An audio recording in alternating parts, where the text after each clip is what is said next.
السلام عليكم ورحمة الله وبركاته.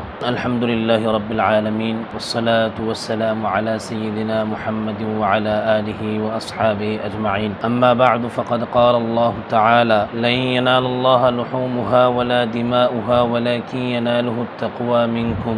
وقال النبي صلى الله عليه وسلم: من لم يضحي فلا يقربن مصلانا أو كما قال عليه الصلاة والسلام. আলহামদুলিল্লাহ, আল্লাহ তাআলার মেহেরবানি, আল্লাহ তাআলা আমাদেরকে স্বীয় রহমতে অনুগ্রহে আল্লাহ তাআলা আমাদেরকে মুসলমান বানিয়েছেন, হযরতে মুহাম্মদুর রাসূলুল্লাহ সাল্লাল্লাহু আলাইহি ওয়াসাল্লামের উম্মত বানিয়েছেন এবং আমাদের জাতির পিতা হিসাবে হযরতে সাইয়্যিদুনা ইব্রাহিম আলাইহিস সালাতু ওয়াস সালামের সন্তান আমাদেরকে বানিয়েছেন। এটা আল্লাহ তাআলার ফজল ও করম যে আল্লাহ তাআলা আমাদেরকে দুনিয়া ও আখিরাতের সবচেয়ে বড় দৌলত, ঈমানি দৌলত আমাদেরকে দান করেছেন। কোরবানি আসলে আমাদের সামনে যে প্রশ্নগুলো আসে, যে বিষয়গুলো আমাদের খটকা থাকে, যে আমরা অনেকেই অনেক বিষয় জানি, অনেকে জানি না, যে কোরবানিটা আসলে কোরবানির বিধানটা কি। কোরবানি কি আমরা সবাই করব, মুসলিম মাত্রই কোরবানি করতে হবে, বা কোরবানি কি সুন্নাত নাকি কোরবানি ওয়াজিব না ফরজ? এই ক্ষেত্রে বিধান হলো কোরবানি হলো ওয়াজিব। তবে প্রত্যেক সামর্থ্যবান ব্যক্তির উপরে কোরবানি ওয়াজিব, সকলের উপরে ব্যাপকভাবে কোরবানি ওয়াজিব নয়। সামর্থ্যবান বলতে কি বোঝায়?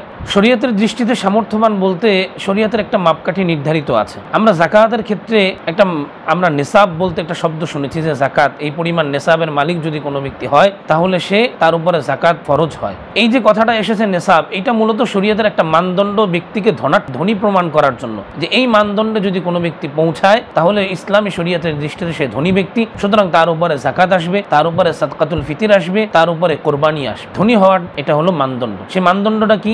বর্তমান যেহেতু আগে একটা সময় ছিল যখন স্বর্ণ রূপার সময়, দিরহাম ছিল রূপার তৈরি, দিনার ছিল স্বর্ণের তৈরি, তো নেসাবটা আলোচনা আসতো স্বর্ণের হিসাবে আর দিরহামের হিসাবে। মৌলিকভাবে এই ধনী হওয়ার মানদণ্ড ছিল 200 দিরহাম। যেই 200 দিরহামের বর্তমানে আমরা এটা হিসাব করি রূপার হিসাবে আসে 52.5 তোলা রূপা। এজন্য সরাসরি বলা হয় যে 52.5 তোলা রূপা এটা হলো আমাদের নেসাব ধনী প্রমাণের জন্য। মৌলিকভাবে হলো 200 দিরহাম, যার সমপরিমাণ আসে 52.5 তোলা। সুতরাং বর্তমান জমানায় কেউ যদি 52.5 তোলা রূপার মালিক হয়, মালিকানায় থাকে, অথবা সমপরিমাণ কোনো ব্যক্তি টাকার মালিক হয়ে যায়, কিংবা রূপা, স্বর্ণ এবং টাকা মিলে কোনো ব্যক্তি যদি 52.5 তোলা মূল্যের সমপরিমাণ মালিক হয়ে যায়, যেমন আমরা যদি উদাহরণস্বরূপ ধরি যে বর্তমান রূপার ভরি যদি আমরা 1600 টাকা করেও ধরি, তাহলে 52.5 তোলা রূপার দাম আসবে 84,000 টাকা, বা যদি 1500 টাকা করে ধরি তাহলে 78,000 প্লাস আসবে। ধরেন আমরা মোটামুটি 85,000 টাকা বর্তমানে একটা নেসাব ধরতে পারি। সুতরাং কোরবানির দিনগুলোতে, কোরবানির দিন হলো 3 দিন, 10ই জিলহজ,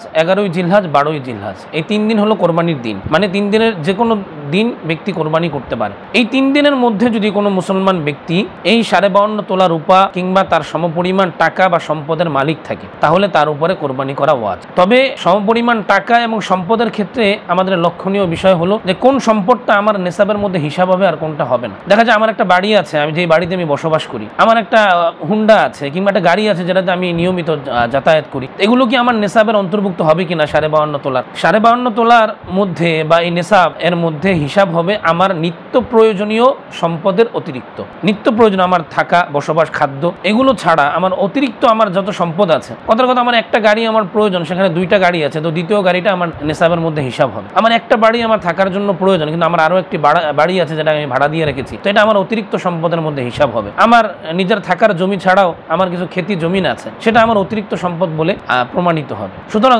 নিজের নিত্য প্রয়োজনীয় সম্পদ ছাড়া কোরবানির দিনগুলোতে, তথা 10ই জিলহজ, 11 এবং 12 জিলহজ, এই 3 দিনের মধ্যে যদি কোনো ব্যক্তি 52.5 তোলা রূপার মালিক হয় কিংবা সমপরিমাণ টাকা বা সম্পদের, অতিরিক্ত সম্পদের কোনো ব্যক্তি মালিক থাকে, তাহলে তার উপরে কোরবানি করা ওয়াজিব। চাই সে পুরুষ হোক, চাই সে নারী হোক, সকলের উপরে কোরবানি করা ওয়াজিব হবে। এটা হলো কোরবানির নেসাব। এজন্য আমরা লক্ষ্য রাখবো যে আমরা হিসাব করব। অনেক সময় এমন হয় যে আমি ঘরের কর্তা, আমি ঘরের বড়, আমি বাবা কিংবা আমি স্বামী, তো আমি ভেবেছি আমি সম্পদের মালিক, তো আমি একটা কোরবানি দিয়ে দিয়েছি, তো আমার পরিবারের সবার পক্ষ থেকে কোরবানি আদায় হয়ে গেছে। তো কখনো এমন হয় যে যিনি পরিবারের কর্তা তিনিও সম্পদের নেসাব পরিমাণ সম্পদের মালিক, কিন্তু পরিবারের অন্য সদস্যরা, ছেলে আছে সেও আলাদাভাবে নেশাব পরিমাণ সম্পদের মালিক, স্ত্রী আছে তিনিও সম্পদের মালিক, বাবা আছেন তিনিও সম্পদের মালিক, মা আছেন তিনিও সম্পদের মালিক, নিজের কন্যা আছে সেও সম্পদের মালিক। যদি পৃথক পৃথকভাবে সবাই আলাদাভাবে নেশাব পরিমাণ সম্পদের মালিক হয়, তাহলে সকলের পক্ষ থেকে এক ব্যক্তি যদি কোরবানি আদায় করে তাহলে সেটা আদায় হবে না। মানে একটা কোরবানি যদি আদায় করে, কথার কথা আমি কোরবানি দিয়েছি আর আমি বললাম যে আমি যেহেতু দিয়েছি তো আমার একার কোরবানি সবার পক্ষ থেকে যথেষ্ট হয়ে গেল, এটা আমরা অনেকেই মনে করে থাকি, কিন্তু এটা সম্পূর্ণ ভুল। প্রত্যেকের আলাদা আলাদা কোরবানি দিতে হবে প্রত্যেকের নামে। এখন সেটা হতে পারে প্রত্যেকের টাকা থেকে আদায় হতে পারে, কিংবা এক ব্যক্তি সকলের পক্ষ থেকে আদায় করতে পারে। সেটা কিভাবে? যে আমি একটা গরু কিনেছি, গরু থেকে এই গরুতে 7টা নাম দেওয়া যায়, তো আমি এই 7 নামের মধ্যে আমি আমার নাম দিয়েছি, আমার স্ত্রীর নাম দিয়েছি, আমার বাবার নাম দিয়েছি, সবার পক্ষ থেকে আমি আদায় করে দিয়েছি তাদের অনুমতি সাপেক্ষে। যদি আমি অন্যের পক্ষ থেকে কোরবানি আদায় করি তাহলে তার কোরবানি আদায়ের জন্য তার পক্ষ থেকে আমাকে অনুমতি নিতে হবে। অনুমতি নিয়ে যদি এভাবে নামে শরিক হয়ে যায় বা তার পক্ষ থেকে আদায় করে দেয় তাহলেও সেই কোরবানি আদায় হবে, কিন্তু প্রত্যেকের নামে যারা নেশাব পরিমাণ সম্পদের মালিক তাদের প্রত্যেকের নামই কোরবানি দিতে হবে বা কোরবানি তাদের প্রত্যেককেই দিতে হবে। এক ব্যক্তি আদায় করলে সবার আদায় হয়ে যাবে এরকম নয় বিষয়টি।